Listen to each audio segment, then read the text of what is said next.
সালাতে দোয়া কবুল হয়। সালাতে দোয়া কবুলের তিন জায়গা। একটা হচ্ছে তাকবীরে তাহরিমার পরে আমরা সানা পড়ি না, আমরা তো একটা পড়ি। আল্লাহর হাবিব সুন্নাহ এবং নফল নামাজে আরো পড়তেন সানা, ওই দোয়া কবুল হয়। দুই নম্বর জায়গা সালাতে সেজদায় পড়ে দোয়া করলে কবুল হয়। আকরাবু মা ইয়াকুনুল আবদু মির রাব্বিহি ওয়া হুয়া সাজিদ ফাকসিরু ফীহি দুআ। বান্দা যখন সেজদায় লুটিয়ে পড়ে, বান্দা আল্লাহর সবচেয়ে কাছে চলে যায়। তা কিন্তু বিশ্বনবী বলে, সেজদাটা তোমার রবের কুদরতি পায়ের উপরে পড়েছে। সেজদায় পড়ে দোয়া করেন।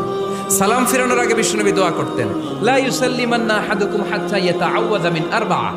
আল্লাহর হাবিব বললেন, চার জিনিস থেকে পানাহানা আছে আমার কোন উম্মত যেন সালাম না ফিরায়। তারা যেন পড়ে, আল্লাহুম্মা ইন্নী আউযু বিকা মিন আযাবিল কবর, আউযু বিকা মিন আযাবি জাহান্নাম, আউযু বিকা মিন ফিতনাতিল মাহইয়া ওয়াল মামাত, আউযু বিকা মিন ফিতনাতিল মাসিহিদ দাজ্জাল।